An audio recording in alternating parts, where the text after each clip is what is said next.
I hope all of you are doing well. Yeah, with the lockdown and staying at home, working at home, the new life that we all have accepted and we are trying to adjust with it.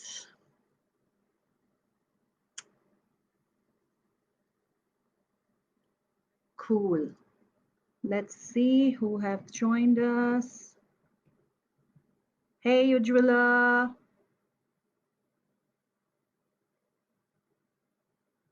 Okay, let's have a couple of them more joining us. And then let's begin. Today's topic, I'm sure you're aware about, still I'll tell you, how to use speech and drama to communicate with your child, right? That's the topic for today. And yes, we're going to go ahead with it. So till the time everyone else joins in, I'm sure you can see many things in the background. So I'll tell you why I have such things out there. And we have something or the other all the time around. You see that? Don't get scared with that monster, yeah? And we also have, and you might be wondering, why do I have all these things in my office? So I'll surely tell you why.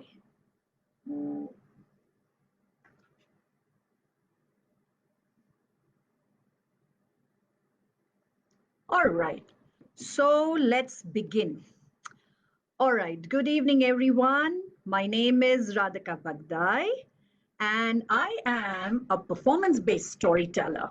So I dress up like the character, and then I narrate the story. And that's the reason why I have those props and all these things, different things in my office. I'm the founder of the company called Live Story Art by Radhika. And along with that, I'm an early childhood educator as well, have been into teaching field from last almost 7 years, and now have taken up my passion, storytelling, as my profession. And along with all this that I do, I am a happy soul. I love to bring smiles on people's faces. And according to me, I feel stories are the best medium to bring smile, to bring tears, to bring any sort of emotions on your audience faces. And I try my best to do that. And of course, as I already told you that I'm a performer, so of course, speech and drama are a part of it, theater is a part of it. And now, how do we communicate through these tools with our child is our topic. So let's begin. So in our question, we have three main key factors. One is communication, second is speech and drama, and the third one is child. So now when we talk about communication, what do we mean by communication? What is communication? We all know what is communication, right? So according to the Google, it says communication is the act of giving, receiving, and taking different emotions, information. It can be a thought, right?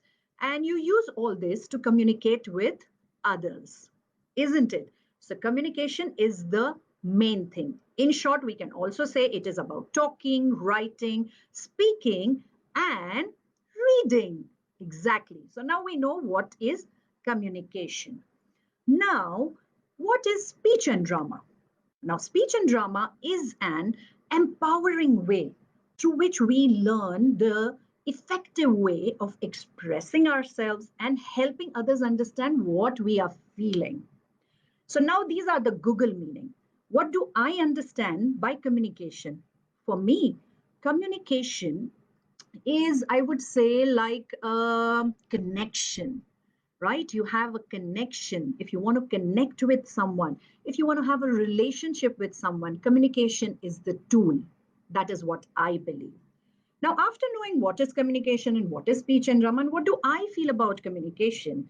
Do you think it is important to communicate with our child? What do you think? You can chat with me on the chat box. right? Communicating with your child, or in fact with anybody, is very important, but with your child is very important, and it needs to be done rightly, in a correct way. Why? Because when you communicate with your child, when you listen to them, when you are being an active listener, they feel they are valued, their feelings are being taken care of, right? And when you communicate, there are ways of communicating, right? And the most effective way, or to get through anything, if I talk with child especially, positive communication is a must. So now when we come to positive, of course, it doesn't mean you have to say yes for everything, right? So I would like to share one experience of mine. I was performing at one of my session in Ahmedabad or Baroda, where the story was no. I would say not knowingly, but unknowingly also, we use the word no a lot. And what is the impact of that negative communication or the word no on a child or on adults is vast.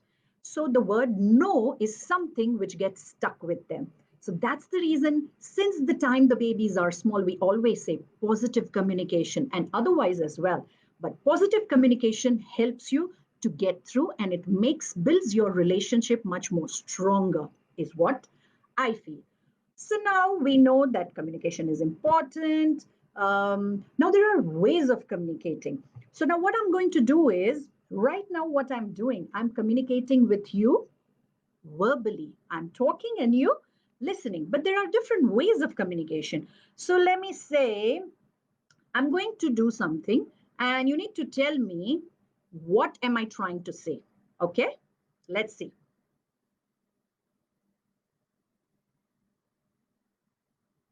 Can you guess what was it?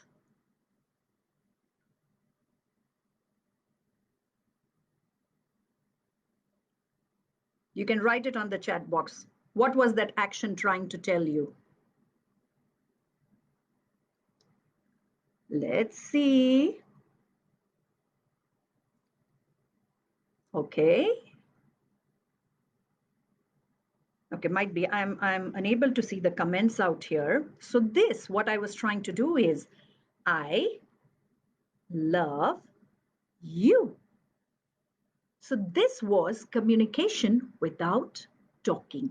And this is called nonverbal communication, which is through your actions, through your expressions, and through your gestures. So that is also a way to communicate with your child. Then there are other ways, say, yeah, you can write it. There are times when you do not want to talk, when your child does not want to share with you anything. The best way is let them write it out. So that is third way of communicating with your child. Another way of communicating with your child is by showing pictures. So if I show you, give me a moment. If I show you this picture, can we see that? Yeah. So that is called a visual communication, where you might just show a picture or you might point out to something. That is a visual communication. So there are four different ways of communicating: verbal, which is talking; non-verbal, which is through your gestures, through your indications, through your expression. Then there is writing, which is called written communication. And then there is visual communication.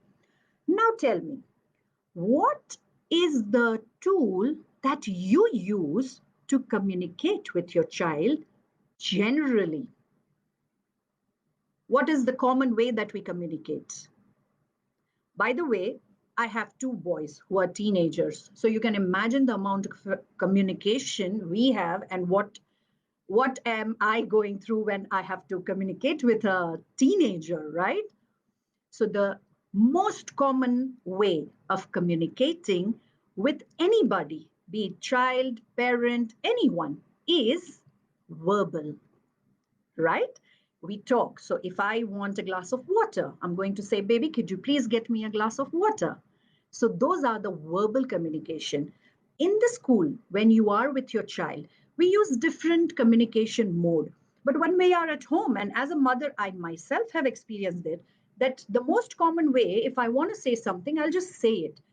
We tend to not use the other language. Yes, non-verbal, we do it, because many a times if you are tied up with something and you would show it with your actions, that what are you trying to say. So those are, but it's very rarely that we use this. So now these are the different ways of communicating. Now tell me, if I am going to all the time keep on talking, of course my child is going to get irritated. And sometimes verbal communication also leads to arguments, sometimes because the way we say is also different, our tone is also different. So many a times verbal communication leads to confusion, arguments, or fights. So there are many disadvantages to using only one kind of communication as well. So then, why not add a little bit of tadka to make our communication with our children much more interesting? And at that time comes drama and speech into the picture. So when you use different ways of drama and acting and all that, your communication with your child becomes interesting, engaging, interactive, and I would also say fun, isn't it? Right. So that is the reason why we should have a little bit of drama, or I would say naughtanki, in your day-to-day life with your kids as well. And now the best means of using these tools, I would suggest, is stories. So stories and storytelling are the aspects which you can use to the optimum when it comes to communicating or talking with your child who are babies or teenagers or even older than that. Because many a times words are not required. For example, if you have had a very bad day and you come home from your work and you're very quiet, have you noticed this? That your kids need not be told that you have had a long day or a bad day or something. Your silence also speaks. And they know that something is wrong with mama and let's not bother her, or let's just talk afterwards. Or might be they would just come and talk to you and ask you, how is it? What happened? Why do you look so low? So many a times words are not required. I feel you just don't need words. Your expression is enough to let the other person know what you're feeling, isn't it? All right. So now, how do we use this drama and speech into our day-to-day life?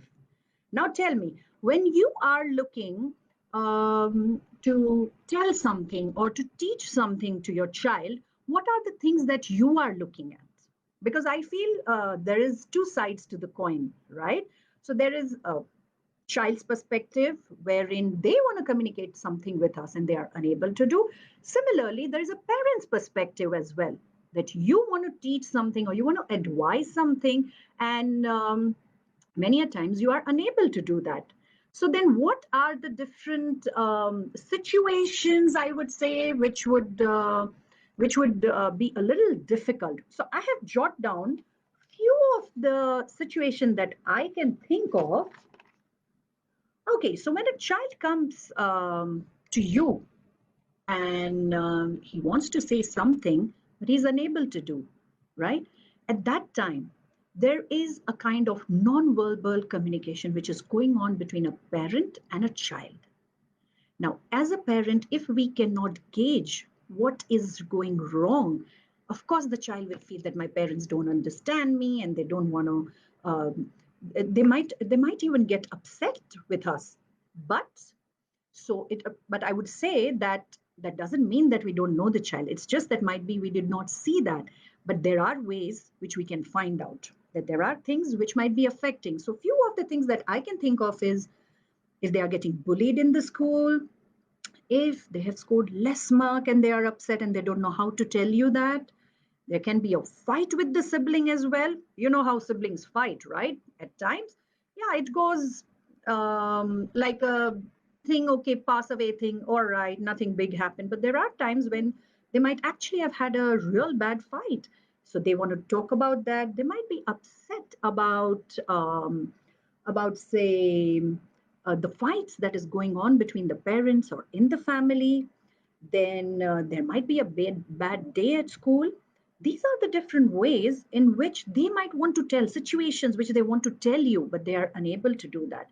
Similarly, as parents, we want to teach them moral values, caring, sharing, and all that. How do you teach them? Because if you're going to keep on doing talking that, you should help others, you should be sharing your things with others, it won't work. You have to find another way.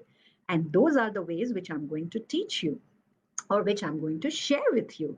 So, the different ways in which we can use drama and speech. There are many things that we can do with drama and speech. First, as I told you, stories. Stories are the best mean. Read alouds. So, if you want to teach them about moral values, rather than talking about it, why don't you read a book and then you have a discussion over it?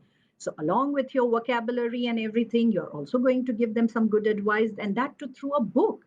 And we all know the benefits of drama and speech, right? It boosts your child's self confidence, it makes them empathetic, it also adds to their vocabulary, and it also helps them to become, to speak publicly.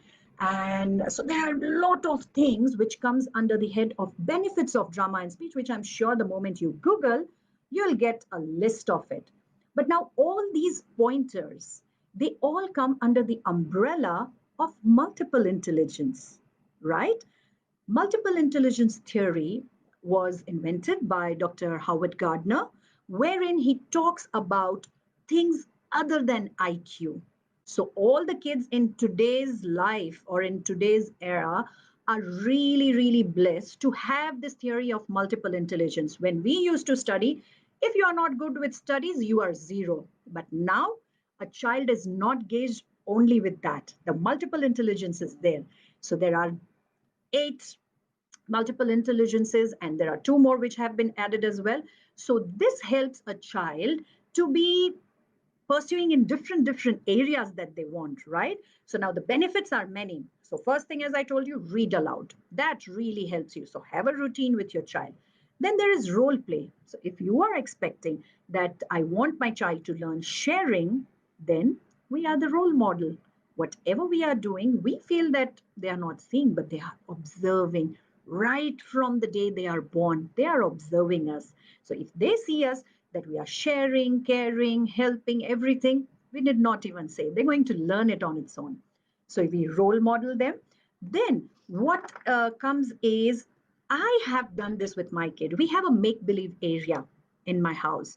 So we have tent. I have a small tent that you usually get, right? So that becomes my make-believe area, wherein I set up different things for them. So I have 2 boys. So being boys, they love this Power Ranger and those all sci-fi kind of movies and all those characters. So then I created those area. I put all the props out there and I let them be those characters. When they are in the shoe of that character, they become empathetic automatically. So, make believe area is something that works best when it's with younger babies. Of course, with elder kids, you cannot have make believe area. There are different ways to cater to them as well. But with young kids, make believe area works the best. Then we also have drama games, and there are plenty of drama games, but I would want to share few of them which are my favorite. So in drama games, you just initiate. So my favorite game is, I start with a story, and I have done this with my kids. So I start with a story and I stop at a point, and then I would be a storyteller. Yeah, I have become a storyteller now, but initially I was mama, but still I used to act. So when you become a storyteller, when you become a performer, a child will see that. Child would want to be like that, and they would love to enact. Trust me, the moment you give them that, okay, now the story is in your hand, you'll be wondering what all they can do. So I start the story and I would say, okay, the little Red Riding Hood went into the jungle, and then there was this big bad wolf, and the story proceeds further. And then I stop it and I would say, okay, you know what? I don't want the same ending. How can we change this ending and make it more interesting and give your own special tarka to it? And then the child starts thinking. Their creativity, their imagination is going to go further. And then they come up with all the weird things that you can't even think of, weird, interesting. So when I used to do storytelling to them, and I would say Goldilocks was going into the jungle and she lost her way, and then she didn't know what to do. So my younger one tells me, Mama, hold on. I said, what happened? Why was Goldilocks lost? Doesn't she have a mobile phone and a GPS tracker in that? Where is the road? I mean, doesn't she know that? And I was like, all right, I did not think from that perspective. So then when I told that story to others, I added the tadka of mobile. So my Goldilocks will go with a mobile tracking the GPS, but the problem needs to be created. So then what happened? She forgot to charge her phone. So when you put such kind of situation, you will get amazing, amazing replies from them. Now, so that is one of the game that I do. Then there is Simon Says, which is all-time favorite. So you can give them instruction, whatever you want to. So if I would say, Simon says, everybody clap. Yay! So everyone is going to clap. So they are listening, they are acting on what you are saying, right? And then when you give them that stage of they telling us, of course, they get into the mode of a leader as well, right? So similarly, there are so many games that you can go through wherein you can do this. You can do a simple thing. Take a picture. It can be anything. See, you can see the Buddha out there. Might be you just show them that and you can ask questions. What do you see there? You start with simple questions. What do you see there? Okay, they would say, Buddha. What do you think? What kind of mood is he in? So then they would say, might be say peaceful, serene. So their vocabulary is working. And these are the different games wherein their speech is also getting developed and it becomes interesting. Now, instead of that, if I show them that monster behind, they will start talking in that line, right? So now I have something out here. So let me do something and I'm waiting. What did you understand? Because this is also a part of drama. Let's see.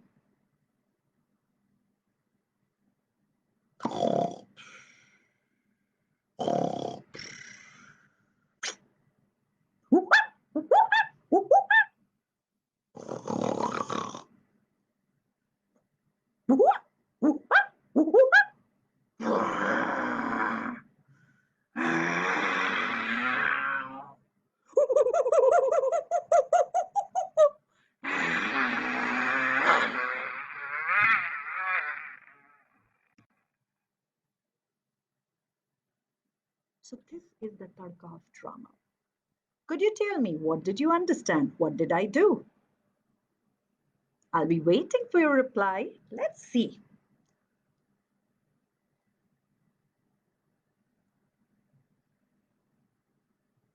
What was this act? What did you understand from this act?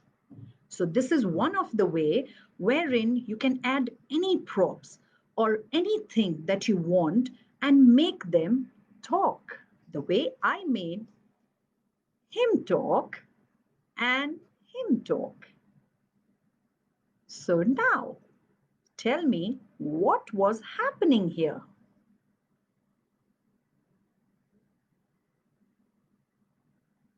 We are waiting for your reply.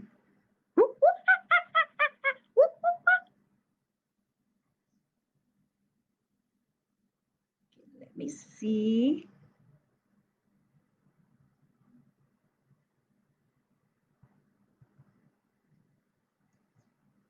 I can see here Tamanna replied. Okay, Nagesh, Lakshmi. Okay. All right. So the lion was sleeping. The monkey, as always, wanted to be naughty. right? And he goes on him, jumps, makes him angry, and he roars, right? And then when he kept on doing that, the lion roared and off went the monkey. Yes, so this is the tarka that we can add. And there are many such ways that we can use to make our communication with our child more interesting, and it will also help them to be more creative. Their imagination can also go for a round. You can do this with a picture book. I would say picture talks thousand words. A picture also works out beautifully when you do such things. Then we can have a simple thing as if you show them this, you do a show and tell with them. When you do such activities, it helps them to talk publicly as well. But when you are catering to, say, elder kids here, at that time, of course, these activities wouldn't work. So at that time, say, you can ask them to talk about any topic that they want to talk about, right? It can be very simple. Just let them talk on that topic. And when we are talking, we have this habit of adding fillers, right? So if I'm going on the stage, or if I'm performing, or if I am going to talk about something in front of my family or school or anywhere, and then we'll go, um, mm, right, those are the fillers that we try to put into our story, into our speech, because we are in loss of words or something. So at that time, when you are catering with elder kids, you can give them a time limit, say you are going to talk for 2 minutes. And then when such fillers are coming, you can just point out so that they know that, okay, they have already started, using fillers. So, this way they will be aware that, okay, I need to be careful not to do that. So these are the things that you can do with elder kids. I would really want to share one thing with you all. Okay, just give me a moment.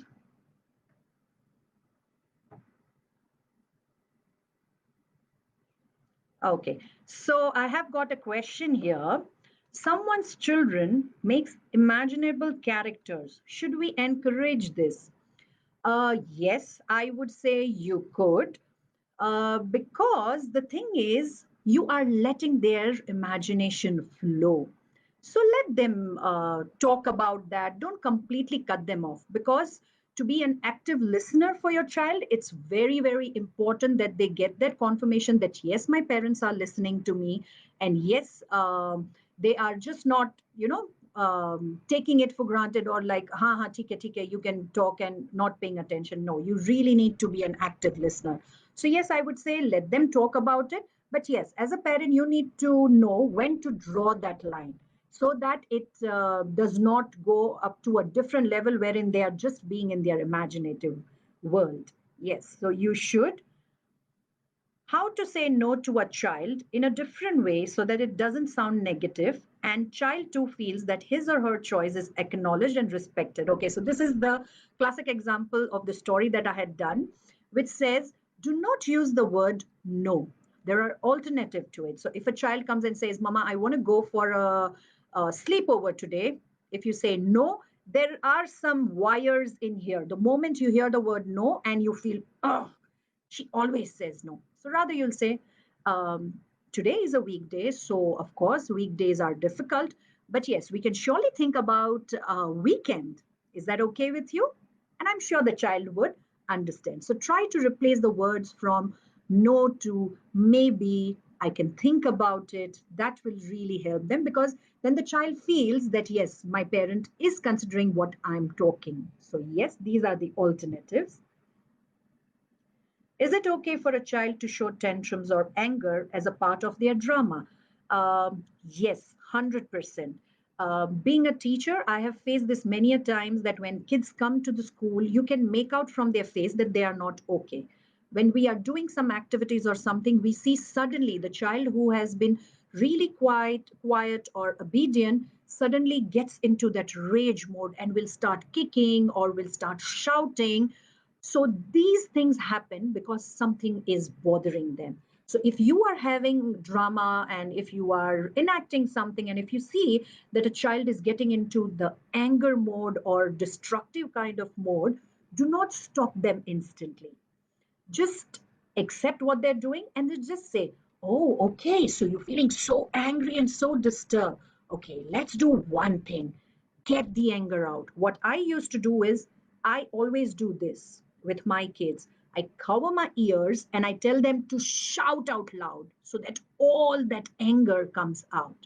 And then you can sit with your child and then you can try to find out. Do not go for a direct question with your child ever. Usually we parents have that thing. The moment they come from school or from out, we'll say, okay, beta, kya kiya aaj? How was your day? And kids, I have seen that they want some things which are only theirs.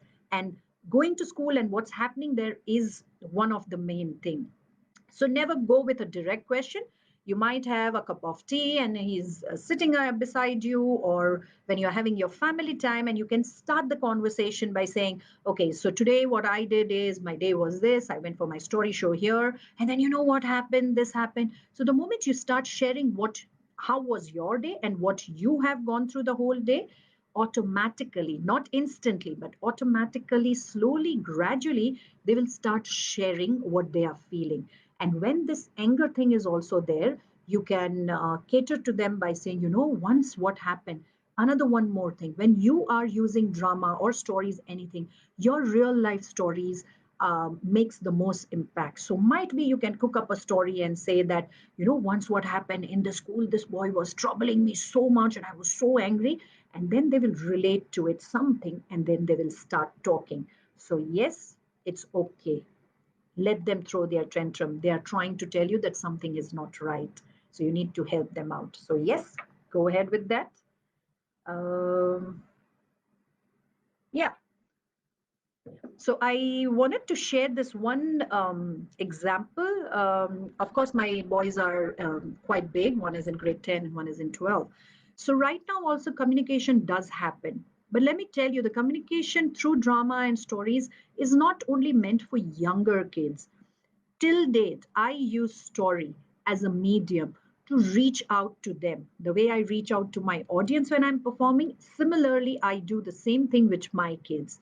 So, the example that I would want to share is, of course, they are older now. So, what happens is, as a parent, I'm very worried that what if they get into a wrong company?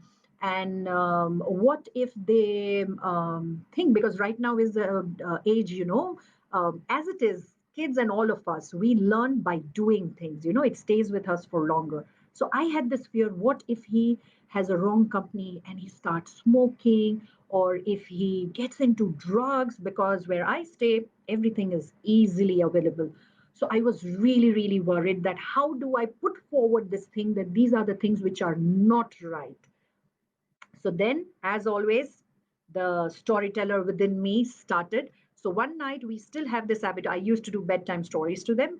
Right now we don't have that, but we sit together and we talk. So at that time, I just initiated a topic that, a friend of mine called me, and her daughter is facing a lot of issues, and the daughter is having a lot of trouble because she got into drugs due to the wrong company and all that. So I started weaving the story, which was talking about how the girl went into this wrong company, bad company, and then started having drugs.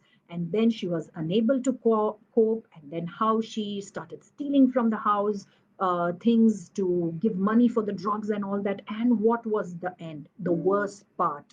So I narrated this story in a way it looked very real to them, because when I said it was my friend who was sharing all this with me, so they were able to relate. Okay, so mama's friend's daughter went through all this and everything.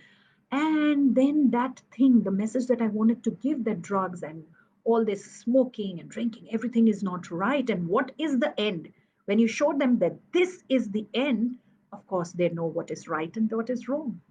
I did the whole story, they understood is what I understood as well. And the things went very smooth. After a couple of months, they came and they said, Mama, by the way, what happened to that friend's daughter? Is she okay now? Is she out of drugs? And I started scratching my head thinking, okay, what are they talking about? So, you know, parents, when you're cooking up such stories and everything, you need to remember. And then it struck, I said, oh, yeah, yeah, she's completely okay and she's out of drugs now. So, with elder kids, you need to cater to them this way by communicating them or with talking with them like friends and not like parents, not the authoritative tone. Yeah. So, yeah, so these are the things how I use it with my kids. When I want to know what's going on in their life, I always try to probe. I do some naughtanky and everything and try to get things out of them. So these are the ways how you can add drama and speech to your communication with your child and make it interesting, lively, is what I feel. So yeah, I'm open to questions if there are any. I would answer them.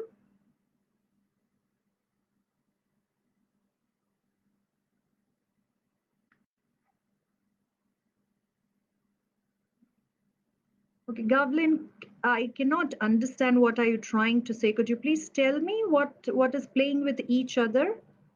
Found mates to play. What does that mean, Gavlin? Hey Lakshmi, hey Nagesh.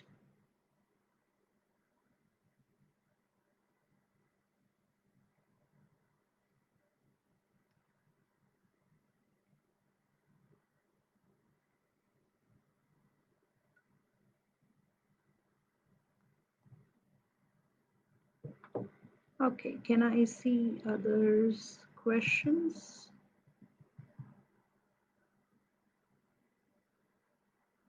Okay.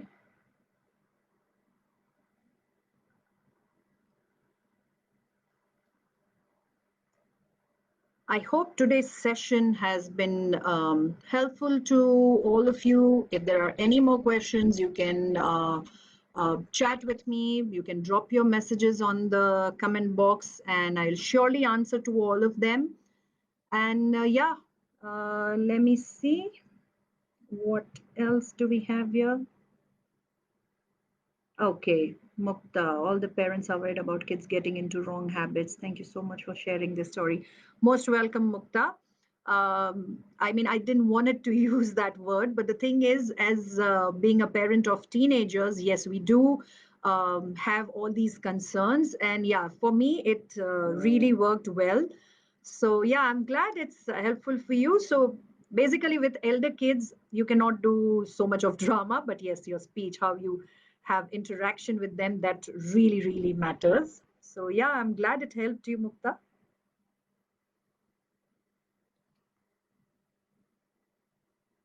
Okay, so there's another question, how to involve more with your child as this work from home situation is too stressful for parents. Agree, work from home is stressful, but I would again say we need to be empathetic, because if we put ourselves into their shoe, we still have our outlet. You know, we talk to our friends, we go out to buy groceries and everything. But the kids, they are all the time in the house, right? For them, this all things are so alien that they cannot go down and play, they cannot go out and play. So then, I would suggest that involve them in your day-to-day activities. So if you're cooking, let them come and help you, let them be a part of it. Or say if you are cooking there and you have to put your utensils as well, why don't you involve them in doing that? Tell them to count how many utensils they have put inside, so they are counting as well. So yes, the situation right now is difficult for us, but it is more difficult for them because they can't even understand that why we are stopping them to go out. So we need to be empathetic, and yes, we need to be a lot patient with them, because even it's not easy for them. So try to involve them with your daily routine work, folding the clothes. You can might be do that. If you have garden, ask them to water the garden. And yeah, and while they are watering the garden, if you are around, you can talk about different plants that you have grown. And yes, I guess that would also help. Okay, Hiral ma'am says very informative talks. Thank you so much, Hiral ma'am. I'm glad that you find it informative, and I hope it will help you as well. Okay. All right. You are free to send more questions if you have.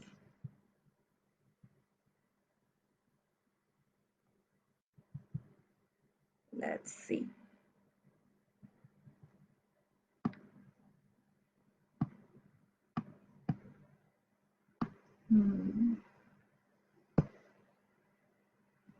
Okay.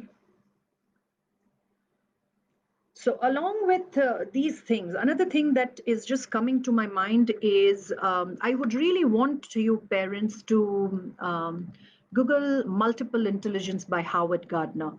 I would really want you to go through that, where he's talking about all these different intelligences that we have and how because each child is born with all these intelligences and how you can help them. So whichever is their interest area, of course they will be showing, they will be inclined towards that more, but we can as parents can help them work on all their intelligences is what he has to say, and it's really good.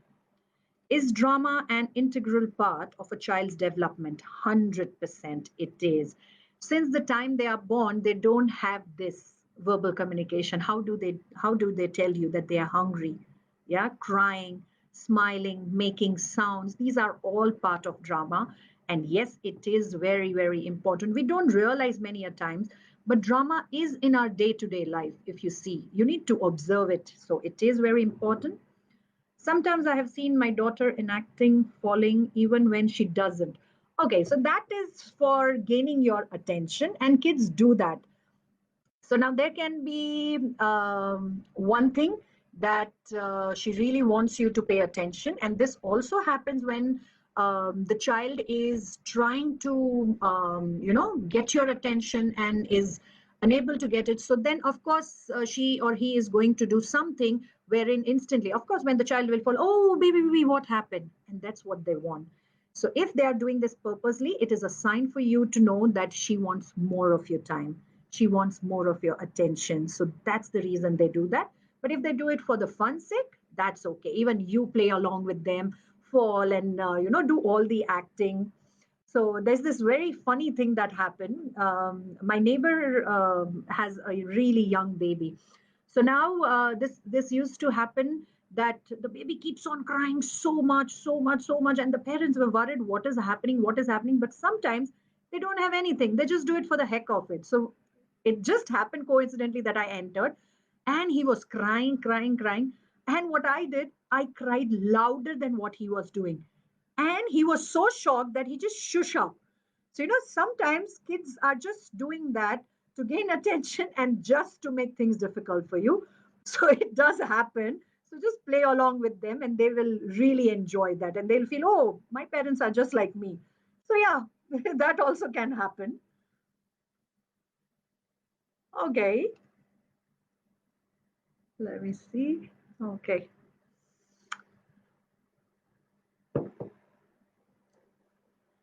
So yeah, so parents don't forget to check out this multiple intelligence, because I completely believe in that, and that theory has really helped all the kids around. And drama and speech are so much good, and also the way you communicate in the house, you can do all this. But there are a lot of drama and speech classes. Let the child go there. The only thing that you need to take care is you need to see how the teacher is. Yeah, might be the teacher has got a lot of certificates and she's really well to do, but sometimes the connect that you need to build with your child is missing. So if you're putting your child for drama and speech classes, it's very important to see that how the teacher is, how is the repo of that teacher with your child. So that connect is very, very important. And we all know that communication is so important, and when you have that right connect with someone, things really go smooth. So yes, you can send your kids for all that. Once the pandemic is done, we have online things happening as well. And yeah, so I think it would be a great idea. Even you guys can learn something from it. Okay, so I guess there is no more questions. If there are still there, you can get in touch with us, and I'll surely try my best to answer you all. And I had a wonderful session. I enjoyed myself being with you all. I hope you feel the same. right? And all right. So that's it from my end. And yeah, so before I go, do try to log in on my Facebook page, which is Live Story Art by Radhika. You can find me on YouTube, on Insta, and on FB. And check out my work. I also do drama and speech classes for kids online, and you'll be able to see their work. I have just posted recently 2 stories done by kids, which are babies and elders too. So I hope you had a good time and see you all. Stay safe and take care of yourself and make sure thoda sa nautanki to banta hai to make our routine life interesting and communication interesting. See you all. Bye bye. Namaste.